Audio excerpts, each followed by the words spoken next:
Hello students, good morning everyone. Students, today in this video we are going to learn about that what makes elections in India democratic. So students, in our last video I have explained you all about the Indian election system. मैंने आपको constituency से लेकर के campaign, polling, nomination, voting, voters list, counting of votes, model code of conduct, सारी चीज़ें explain की and I hope all the topics were clear to you. And now we are moving towards that what makes elections in India democratic. ठीक है, अब democratic मतलब क्या है? Where there is equality and everybody has the right to vote and everybody participate in the elections and the elections in the free and fair way. ठीक है, उसको हम डेमोक्रेटिक कह सकते हैं. तो ऐसे कौन से फैक्टर्स हैं जो ये बताते हैं कि इंडिया में जो इलेक्शंस होते हैं वो डेमोक्रेटिक होते हैं. बट स्टूडेंट्स, आपने देखा होगा sometimes people use the false name, inclusion of false name, exclusion of genuine names in the voters list. Sometimes they misuse the government facilities and officials by the ruling party and use excessive money. Is the rich candidates from the big parties, they use the excessive money, and sometimes they intimidate the voters and rigging the polling booth. Rigging मतलब क्या होता है? When they capture the booth, when they control the booth and they are seeking that everybody is voting in the favor of that candidate whose party's members had capture the booth. आपने देखा होगा ना कि बहुत सारे लोग क्या करते हैं कि बूथ कैप्चर कर लेते हैं, जहाँ पर लोगों को फोर्स किया जाता है सिर्फ उनकी पार्टी को वोट जाएंगे, जो वोट पड़ रहे हैं वो सिर्फ उन्हीं को जाएंगे. So student, in these situations can we say that Indian elections are democratic. आपने देखा होगा ये सब एक्सेप्शंस हैं, क्योंकि हमारा इंडिया जो है we have the democracy and our election system is also an democratic. But democratic है या नहीं वो कुछ फैक्टर्स होते हैं, उनके थ्रू हमें पता चलेगा. ठीक है, वो क्या है? जैसे कि in India there we have the independent election commission, popular participation of people's acceptance of the election outcomes and the challenges to free and fair elections. So these topics would be covered under this chapter, where we'll see that how these topics, how these things make the Indian elections democratic. ठीक है, so first of all हम देखेंगे independent election commission. तो आपको पता है ना कि अगर आप कोई गेम खेल रहे हो तो उसमें जो अंपायर है या जो मिड का जज होने वाला है, ठीक है, इफ़ ही इज़ पार्शल, वो अगर पार्शलिटी कर रहा है, then how would we get the similar और फेयर रिजल्ट? हमें फेयर रिजल्ट नहीं मिल पाएंगे ना. ठीक है, तो similarly in India we have the independent election commission. Independent election commission जो कि इलेक्शंस को कंडक्ट कराता है हमारी कंट्रीज़ में. Election commission of India, it is responsible for conducting the elections all over the country. ठीक है, हमारे इंडिया में जितने भी इलेक्शंस होते हैं, चाहे वो स्टेट लेवल इलेक्शंस हो, लोकल लेवल इलेक्शंस हो या सेंट्रल लेवल, ये सारे इलेक्शंस जो होते हैं election commission of India conduct कराता है. Means it has no control like judiciary की तरह इस पर भी कोई कंट्रोल नहीं होता है. ठीक है, so how the election commission work? So election commission, it is an independent body, and the chief of the election commission, who is known as the chief election commissioner, he is appointed by the president of India. इनको हमारे India के जो president होते हैं वो appoint करते हैं. And he has been once appointed, central uh, then the central election commission is not answerable to the president by the government. ठीक है, मतलब एक बार जब जो इलेक्शन कमीशन के हेड होते हैं, उनको अपॉइंट कर दिया जाता है। देन उसके बाद वो अपना वर्क इसलिए करते हैं क्योंकि वो फ्री होते हैं, उन पर किसी भी गवर्नमेंट का कोई फोर्स नहीं होता है। ठीक है, आपने कभी कभी देखा होगा, आपके माइंड में ये चीज़ आती होगी that you think elections are under control the government, ये सब कुछ सरकार करा रही, but no students, election commission it is an free organ, एक तरीके से कह सकते हैं। It has no control, no organ have control over the election commission. Okay, next is, it is virtually impossible to remove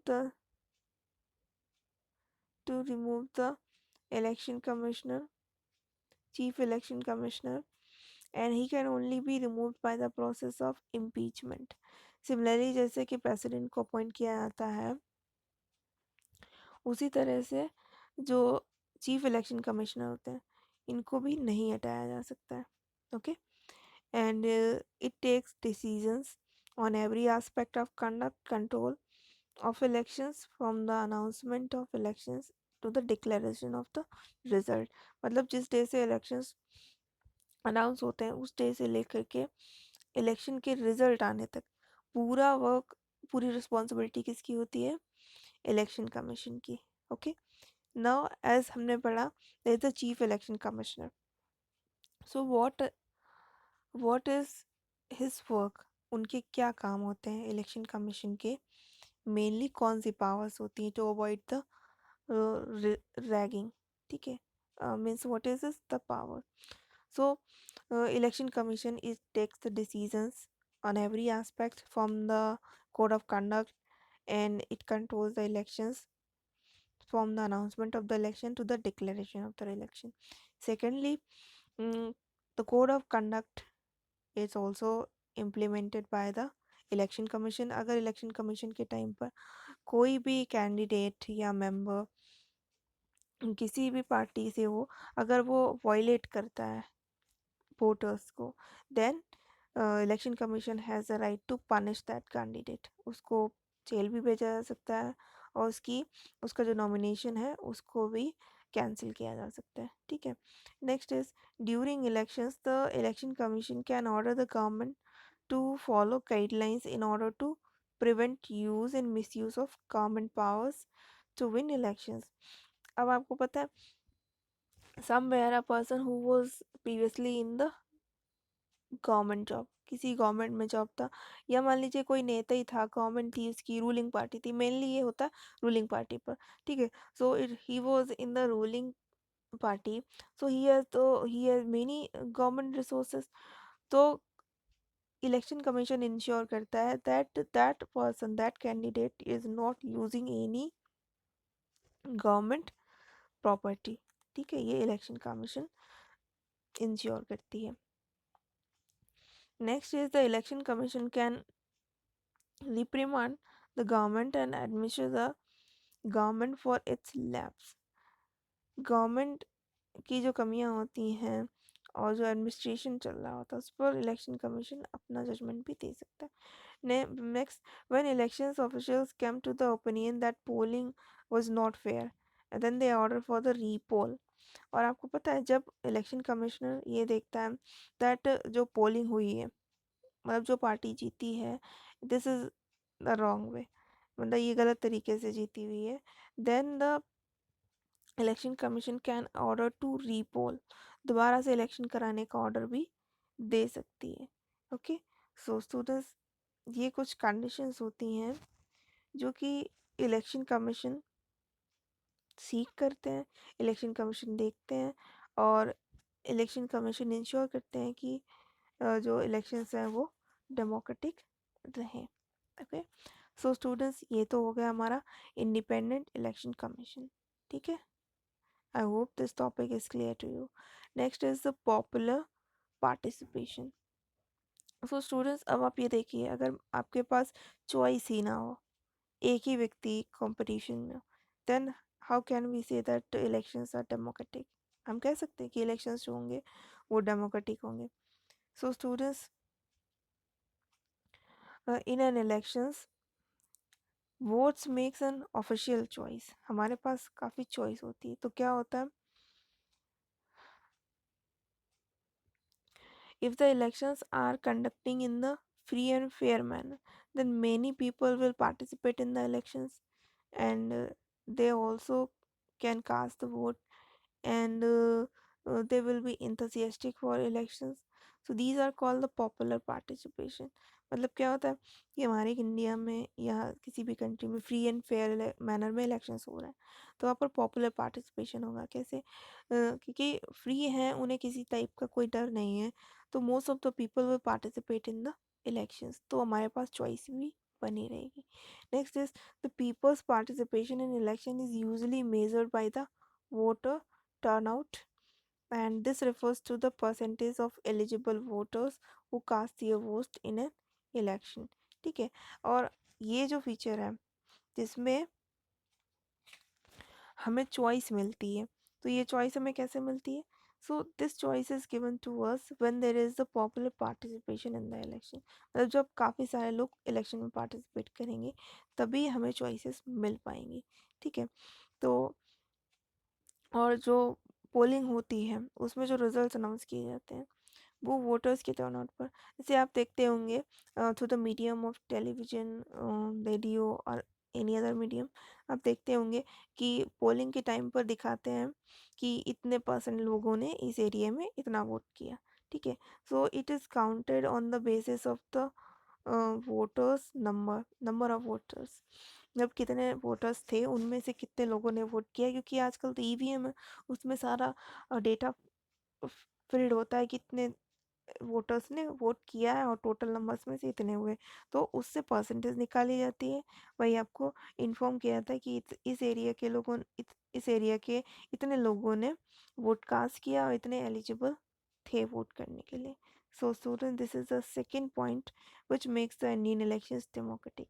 तो आप देखते हैं हमारे इंडिया में कोई भी जिसका मन होता है, it is a law that anybody can compete in the elections. ठीक है, so students, I hope these two topics are clear today. So students, we'll meet in further class.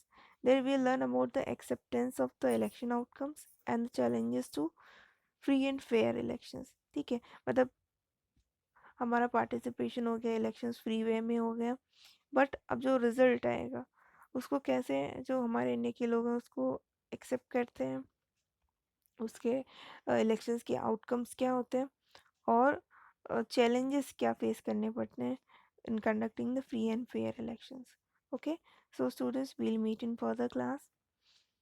Till then, read this chapter, watch this video, and wait for next.